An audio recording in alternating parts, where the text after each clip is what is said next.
ஒரு 100 பேர் பங்குச்சந்தைக்குள்ள வராங்க அப்படின்னா அதில் 90 பேர் லாஸ் பண்ணிட்டு வெளியே வந்து போயிடுவாங்களாம். ஒரு 10 பேர் அவங்க லாஸ் பண்ண பணத்தை வந்து ப்ராஃபிட்டாக வந்து மாற்றிடுவாங்களாம். அப்படின்னா அந்த 90 பேர் என்ன தப்பு வந்து பண்ணுறாங்க, இந்த 10 பேர் என்ன தப்பு வந்து பண்ணுறது கிடையாது. இதை பற்றி தாங்க இன்றைக்கான வீடியோவில் வந்து தெளிவாக வந்து நம்ம பேச போகிறோம். கொஞ்சம் மாசமாக இந்த மாதிரி வீடியோஸ் என்னால் போட முடியல. நிறைய புத்தகம் படிக்க வேண்டியது இருக்குது, நிறைய ஸ்டாக் அனலைஸ் பண்ணி எடுக்க வேண்டியது இருக்குது, ஆப்ஷன் செல்லிங், ஆப்ஷன் பையிங், இந்த மாதிரி நிறைய விஷயங்களில் நான் ட்ரேடு வந்து பண்ணுறதுனால என்னால் இந்த மாதிரி பெரிய கண்டென்ட் வந்து எடுத்து போட முடியல. இனிமே நம்ம இந்த மாதிரி நிறையா வந்து பேசலாம். 6வது புத்தகத்தையும் எழுதி முடிச்சிட்டேன். ஸோ இனிமே இந்த மாதிரி வீடியோஸை வந்து நீங்கள் நிறையா வந்து பார்க்க போகிறீங்க. சரிங்களா? ஓகேங்க. ஒரு 4 விஷயம் பங்குச்சந்தையில் பண்ணவே பண்ணாதீங்க. அந்த 4 விஷயம் பண்ணாமல் இன்னொரு 4 விஷயம் பண்ண வேண்டியது இருக்குது, அதையுமே வந்து பண்ணிடுங்க. சரிங்களா? அதில் ஃபர்ஸ்ட் ஒன், பங்குச்சந்தையில் அதிக வருடங்கள் இங்கே இருக்கணுங்க. ப்ரோ, நான் 1 மாதம் 2 மாதம் ட்ரேடிங்கில் இருந்ததுக்கே எல்லா பணமுமே போச்சு, 1 வருஷம் 2 வருஷம் இருந்தேன்னா எப்படி ப்ரோ, இந்த மாதிரி நீங்கள் கேட்கலாம். ஆனால் பங்குச்சந்தைக்குள்ள வந்து லாஸ் பண்ணிட்டு வெளியே போகிறாங்க இல்லையா 90 பேர், அந்த 90 பேர் என்ன பண்ணுறாங்க அப்படின்னா பங்குச்சந்தைக்குள்ள வருவாங்க, 1 மாதம் 2 மாதங்க அவ்வளோ பயங்கரமாக வந்து ட்ரேடு வந்து பண்ணுவாங்க. பங்குச்சந்தையில் என்ன விதமான ட்ரேடிங்லாம் இருக்கோ, ஆப்ஷன் பையிங்லேருந்து, செல்லிங்லேருந்து, ஸ்விங் ட்ரேடிங்லேருந்து, இன்வெஸ்டிங்லேருந்து, எஸ்ஐபிலேருந்து எல்லாமே வந்து பண்ணுவாங்க. ஆனால் அந்த 3 மாதத்துக்குள்ளேயே எல்லாமே வந்து பண்ணிவிட்டு அப்படியே வந்து ட்ரேடிங்கை விட்டு வெளியே வந்து போயிடுவாங்க. இந்த மிஸ்டேக் நீங்கள் வந்து பண்ணக்கூடாதுங்க. அதே மாதிரி இந்த ஒரு வீடியோ வந்து எஜுகேஷனுக்காக மட்டும்தான். நான் 5 வருஷமாக கற்றுக்கிட்டதை உங்களுக்கு கற்றுக் கொடுக்குறேன். அதை கற்றுக்கிட்டு நீங்களா ஓனாக வந்து பங்குச்சந்தையை அனலைஸ் பண்ணிவிட்டு அதுக்கப்புறம் ட்ரேடிங் வந்து பண்ணுங்கள். சரிங்களா? ஓகேங்க. இப்போது அந்த அதிக வருஷம் நான் ட்ரேடு வந்து பண்ண சொல்கிறேன் இல்லையா, அது ஏன் அப்படின்னா நீங்கள் 1 வருஷத்துக்கு மேலே தாங்க ட்ரேடிங்கை பற்றி முழுமையாக வந்து கற்றுக்குவீங்க. நீங்கள் ட்ரேடிங்கில் வரீங்க, 1 மாதம் 2 மாதத்தில் எல்லாமே தெரிஞ்சிருமான்னு கேட்டிங்க அப்படின்னா பங்குச்சந்தையில் மட்டும் கிடையாது, எந்த பிஸ்னஸ்க்கு போனாலும் சரி, என்ன வேலைக்கு போனாலும் சரி, நீங்கள் கொஞ்சம் திங்க் பண்ணி பாருங்கள், கொஞ்சம் உண்மையாக திங்க் பண்ணி பாருங்கள். 1 மாதம் 2 மாதத்தில் எல்லாமே கற்றுக்குவீங்களா அந்த பிஸ்னஸில், இந்த வேலையில்? இல்லை.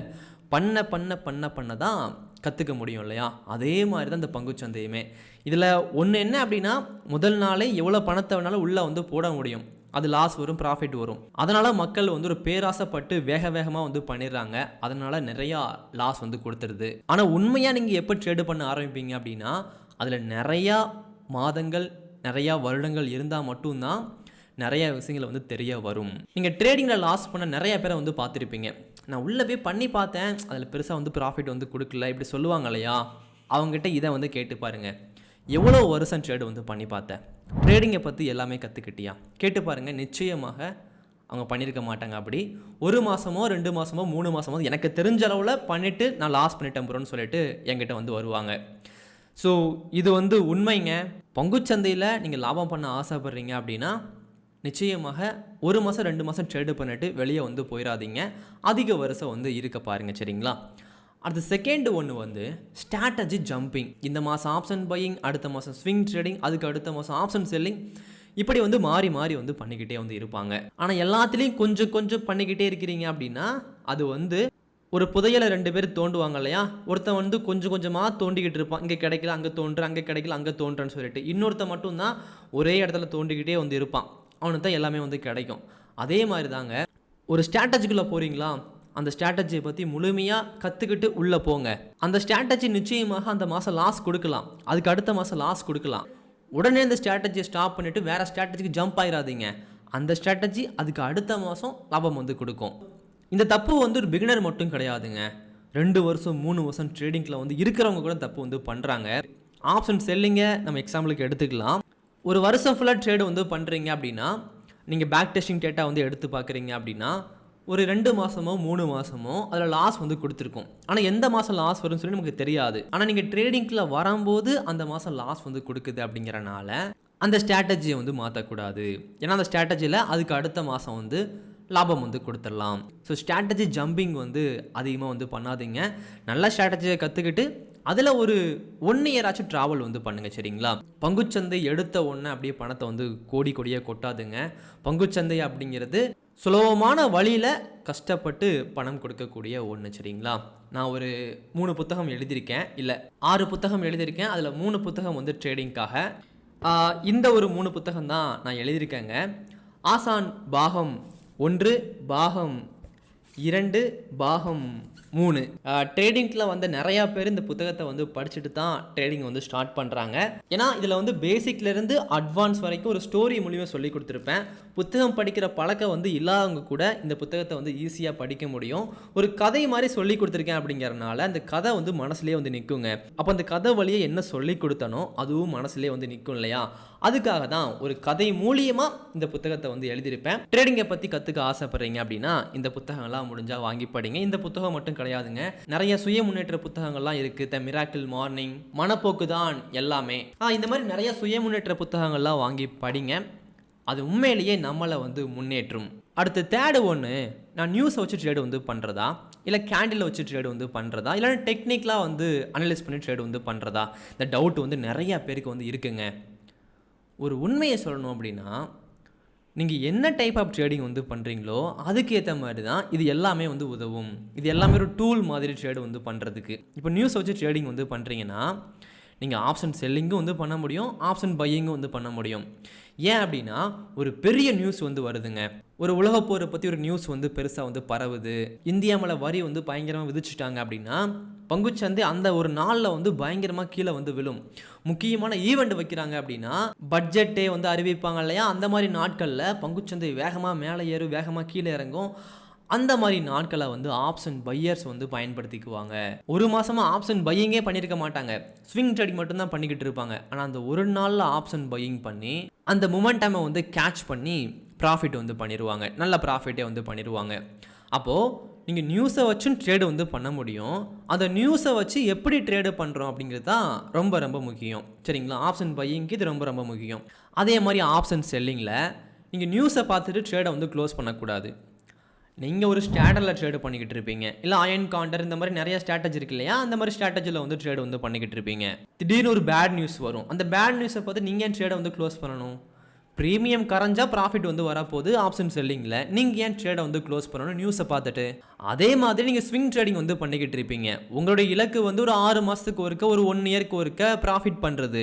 நீங்கள் இன்றைக்கி நியூஸை வச்சுட்டு ஏன் ட்ரேடை வந்து க்ளோஸ் பண்ணணும் இந்த ஸ்டாக்கில்? ஸோ இப்படிலாம் நிறைய விஷயங்கள் வந்து அதில் வந்து இருக்குது. அப்படிங்கிறனால அந்த மாதிரி மிஸ்டேக் எதுவுமே வந்து பண்ணிடாதீங்க, சரிங்களா? எல்லாமே இங்கே வந்து ஒரு டூல், அந்த டூலை வந்து சரியான இடத்துல வந்து நம்ம வந்து பயன்படுத்தணுங்க. அதே மாதிரி ரொம்ப நாளுக்கு அப்புறம் நான் சொல்கிறேன், இந்த மாதிரி வீடியோவில் நான் சொல்கிறேன், இந்த பங்குச்சந்தையில் நிறைய உண்மைகள் வந்து மறைக்கப்பட்டுருச்சுங்க. அதில் முதல் முக்கியமான உண்மை வந்து பார்க்குறீங்க அப்படின்னா பொறுமை. நீங்கள் எவ்வளோ பெரிய ட்ரேடர்கிட்ட வேணாலும் கேட்டு பாருங்கள், இல்லை நம்ம ஏஐ இருக்காங்க இல்லையா, ஏஐ, அந்த ஏஐகிட்ட போயிட்டு கூட கேட்டு பாருங்கள். ஆப்ஷன் பையிங்க்கு மிக மிக முக்கியமான ஒன்று என்ன, ஸ்விங் ட்ரேடிங்க்கு மிக மிக முக்கியமானது என்ன, ஸ்ட்ராட்டஜியை சொல்ல மாட்டுது. நான் கூட கேட்குறேன், ஸ்ட்ராட்டஜி சொல்ல மாட்டுது. அது என்ன சொல்லுது அப்படின்னா பொறுமையாக இருங்க, டிசிப்ளினாக இருங்க, கன்சிஸ்டன்சியை வந்து விட்டுறாதீங்க, இப்படி வந்து சொல்லுது. அப்போ உண்மையிலேயே அதுதான் தேவையாங்க? எஸ், இந்த ஸ்ட்ராட்டஜி இதெல்லாம் விட ஒரு மடங்கு மேலே என்ன தேவை அப்படின்னா அந்த ஒரு பொறுமை தான் பங்குச்சந்தையில் ரொம்ப ரொம்ப தேவை. என் 3 புக்கு நீங்கள் படிக்கிறீங்க அப்படின்னா அந்த பொறுமையை வந்து நிறையா கொடுத்துரும். படித்த எல்லாருமே ஒன்று சொல்லியிருக்காங்க, நான் பொறுமையை வந்து தெரிஞ்சுக்கிட்டேன் ப்ரோ அப்படி சொல்லிட்டு. ஸோ பங்குச்சந்தை அப்படிங்கிறது என்னை பொறுத்த வரைக்கும் நான் என்ன சொல்லுவேன் அப்படின்னா, உங்களுக்கு எந்த அளவுக்கு பொறுமை வந்து இருக்குதோ அந்த அளவுக்கு பணத்தை வந்து கொடுக்குங்க பங்குச்சந்தை. உங்களுக்கு பொறுமை இல்லைன்னா பணத்தை வந்து கொடுக்கவே கொடுக்காது. நீங்கள் நல்லா படிச்சிருக்கலாம், நிறைய ஸ்கில் இருக்கலாம், நிறைய கோடிக்கணக்கான பணம் இருக்கலாம், ஆனால் பணம் வந்து நிறையா வந்து கொடுக்காது. ஆனால் பொறுமை இருந்துச்சுன்னா அந்த பணத்தை வந்து கொடுத்துரும். ஸோ பொறுமை ரொம்ப ரொம்ப ரொம்ப ரொம்ப முக்கியமான ஒன்று. அந்த 100க்கு 10 பேர் இருக்காங்க இல்லையா, அவங்க ஏன் நல்ல ப்ராஃபிட் வந்து பண்ணுறாங்க அப்படின்னா எல்லாத்தையும் கற்றுக்குறாங்க, எல்லாமே ஓகே தான், கற்றுக்கிட்டது எல்லாத்தையும் கொஞ்சம் பொறுமையாக அப்ளை பண்ணி பொறுமையாக இருந்து ப்ராஃபிட் வந்து பண்ணுறாங்க. இதை யாராலையுமே எவ்வளோ பெரிய ட்ரேடராக இருந்தாலுமே மறுக்க முடியாது. ஏன் ஏஐயே கூட மறுக்க மாட்டுது. சரிங்க, இந்த 4 விஷயம் நான் சொல்லணும்னு ஆசைப்பட்டேன். அதே மாதிரி வழக்கம் போல் சொல்கிறது தான், ஸ்டாப் லாஸ் போட்டுருங்க, ஓவர் ட்ரேடு வந்து பண்ணவே பண்ணாதீங்க. இதெல்லாம் மந்திர மாதிரி, இதெல்லாம் நீங்கள் பண்ணாதீங்கன்னு சொல்ல முடியாது. இதெல்லாம் பண்ணுறீங்கன்னா பங்குச்சந்தையில் வந்து உள்ளேயே போக முடியாது, ப்ராஃபிட்டே பண்ண முடியாது. ஏன்னா இதெல்லாம் வந்து ஒரு அடிப்படை மாதிரி, நடந்தால் தானே அங்கே போய் சேர முடியும் அப்படிங்கிற மாதிரி. நீங்கள் அங்கே போகிறதுக்கு எப்படி வேணாலும் போகலாங்க, ஆனால் அந்த முதல் ஸ்டெப்பு வந்து எடுத்து வைக்கணும் இல்லையா, அந்த ஒரு முதல் ஸ்டெப்பு தான் ஸ்டாப் லாஸ் போடுறது, ஓவர் ட்ரேடிங் வந்து பண்ணாமல் இருக்கிறது, அந்த ட்ரேடிங் டூல்ஸை பற்றிலாம் ப்ராப்பராக வந்து கற்றுக்கிறது, இது எல்லாமேங்க. ஸோ நான் கற்றுக்கிட்ட விஷயங்களை இந்த வீடியோ மூலியமாக உங்களுக்கு கற்றுக் கொடுத்துருக்கேன். இது பயனுள்ளதாக இருந்துச்சு அப்படின்னா வீடியோக்கு ஒரு லைக் கொடுத்துருங்க, ஷேர் பண்ணுங்கள். அப்போ தான் இதே மாதிரி நிறைய வீடியோஸ் வந்து நான் போடுவேன் சரிங்களா. அதே மாதிரி நான் கால்ஸ் கொடுக்கறது கிடையாது, கோர்ஸ் அந்த மாதிரி எதுவுமே எடுக்கிறது கிடையாதுங்க. அந்த மாதிரியும் எதிர்பார்க்காதீங்க. யூடியூப்பில் வந்து ஃப்ரீ பிளேலிஸ்ட் ஒன்று இருக்குங்க. ஃப்ரீ கோர்ஸ்னு சொல்லி ஒரு பிளேலிஸ்ட் வந்து வச்சுருக்கேன். அந்த பிளேலிஸ்ட்டில் போயிட்டு வீடியோஸ்லாம் வந்து பார்க்குறீங்க அப்படின்னா அதிலிருந்து நீங்கள் ட்ரேடிங்கை பற்றி எல்லாமே வந்து கற்றுக்க முடியும். எக்ஸ்ட்ரா நிறைய கற்றுக்குன்னா மட்டும் புத்தகங்கள் வாங்கி படிங்க. ஸோ இந்த 4 பாயிண்ட்டை கொஞ்சம் சீரியஸாக எடுத்துக்கிட்டு அதை பற்றி கொஞ்சம் யோசிச்சு பாருங்கள். ஓகே பண்ணலாம் அப்படிங்கிற மாதிரி தோணுச்சுன்னா அதை உங்கள் லைஃப்பில் வந்து அப்ளை பண்ணுங்கள், ட்ரேடிங்கில் வந்து அப்ளை பண்ணுங்கள் சரிங்களா. நெக்ஸ்ட் வீடியோவில் பார்க்கலாம். தேங்க்யூ.